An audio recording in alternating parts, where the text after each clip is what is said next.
नमस्कार। आज हम डॉन मिगल रुइज की एक किताब चार समझौतों पर थोड़ी गहराई से बात कर रहे हैं। ये प्राचीन टोल्टेक ज्ञान पर आधारित है ना? हाँ जी, बिल्कुल। और ये बताती है कि कैसे हम अपनी सोच और कुछ आदतों को बदलकर ज्यादा आजादी, ज्यादा खुशी पा सकते हैं। सही। किताब की शुरुआत ही काफी अहम है। ये कहती है कि बचपन से ही हमें एक तरह से क्या कहते हैं, पालतू बना दिया जाता है। हाँ, पालतू या कंडीशन्ड, मतलब इनाम और सजा के जरिए समाज, परिवार अपने नियम, अपने विश्वास हमारे अंदर डाल देते हैं। और वो हमारे मन की नियमों की किताब बन जाते हैं, अनजाने में ही। बिल्कुल। और गौर करने वाली बात यह है कि इनमें से कई सारे समझौते असल में डर पर टिके होते हैं। डर? किस तरह का डर? जैसे रिजेक्ट होने का डर, काफी नहीं होने का डर, और यही डर फिर खुद की बुराई करने, दुखी रहने, मतलब खुद से ही दूर होने का कारण बनता है। तो रुइस का कहना है कि अगर हम इन पुराने नुकसान पहुंचाने वाले समझौतों को पहचान लें और तोड़ दें, तो उनकी जगह नए समझौते अपना सकते हैं। हाँ, 4 नए जिंदगी बदलने वाले समझौते। तो चलिए फिर इन्हीं चार समझौतों को थोड़ा और समझते हैं। पहला क्या है? पहला है अपने शब्दों में सावधानी बरतें। शब्दों में सावधानी मतलब सोच समझकर बोलना। हाँ, उससे भी थोड़ा ज्यादा, मतलब ये समझना कि हमारे शब्द चाहे बोले गए हों या सोचे गए हों, उनमें बहुत ताकत होती है। वे असलियत बना सकते हैं। अच्छा, कैसे? वो या तो अच्छी चीजें बना सकते हैं या फिर एक तरह का जहर फैला सकते हैं। यहाँ ईमानदारी से बोलना, वही कहना जिसका वाकई मतलब हो, और शब्दों का इस्तेमाल अच्छे के लिए करना, अपने लिए भी दूसरों के लिए भी, ये जरूरी है। जहर मतलब जैसे किसी की बुराई करना या खुद को ही कोसते रहना। बिल्कुल वही। ये गॉसिप, ये सेल्फ क्रिटिसिज्म, ये सब एक तरह का मानसिक जहर है जो हम फैलाते हैं और खुद भी पीते हैं। समझ गई। तो अपने शब्दों पर तो ध्यान देना है, लेकिन दूसरों के शब्दों का क्या? अगर कोई कुछ बुरा कह दे तो उससे कैसे बचें? बहुत अच्छा सवाल है। और यहीं पर दूसरा समझौता आता है। हाँ, वो है किसी भी बात को व्यक्तिगत रूप से ना लें। एग्जैक्टली। ये कहता है कि दूसरे लोग जो भी करते हैं या कहते हैं, वो असल में उनकी अपनी दुनिया, उनके अपने अंदर के समझौतों का नतीजा है। हमारे बारे में नहीं है। नहीं, वो उनकी अपनी कहानी, उनका अपना सपना है। जब हम उनकी बातों को पर्सनली लेते हैं तो हम फालतू में ही दुखी होते हैं।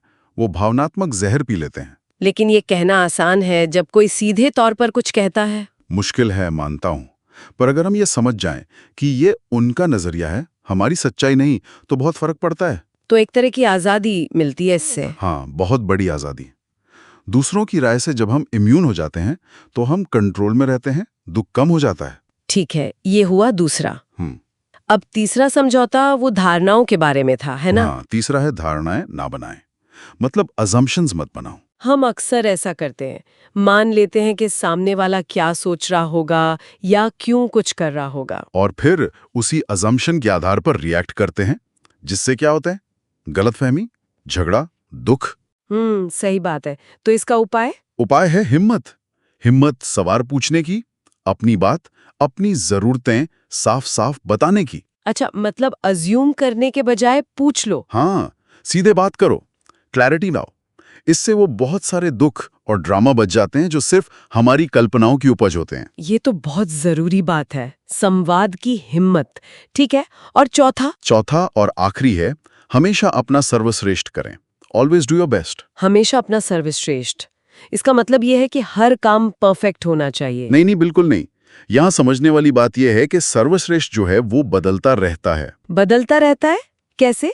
जैसे जब आप थके हुए हैं या बीमार हैं, तो आपका बेस्ट उस दिन से अलग होगा जब आप पूरी तरह फिट और एनर्जेटिक हैं। अच्छा। तो पॉइंट यह है कि किसी भी पल में जो भी हालात हैं, उनमें आप अपनी तरफ से पूरी कोशिश करें।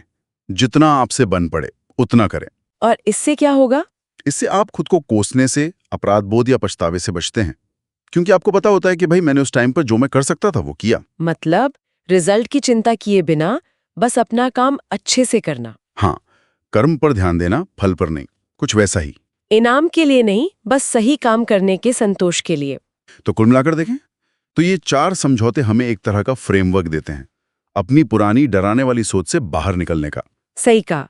एक रास्ता दिखाते हैं व्यक्तिगत स्वतंत्रता और खुशी की तरफ। हाँ। अगर हम लगातार इन्हें प्रैक्टिस करें तो बचपन की वो कंडीशनिंग, वो भावनात्मक दर्द, उनसे आजाद हो सकते हैं। मतलब डर की जगह प्यार और सच्चाई को चुनना। बिल्कुल। अपनी जिंदगी का एक नया, ज्यादा खुशनुमा, ज्यादा सच्चा सपना बुनना। ये तो बहुत ही पॉजिटिव नजरिया है।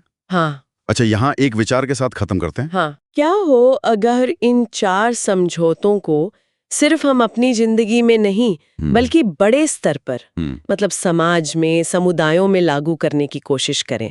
क्या लगता है इसके क्या नतीजे हो सकते हैं? ये वाकई सोचने वाली बात है। बिल्कुल। तो इस सवाल पर सोचेगा जरूर। आज के लिए इतना ही।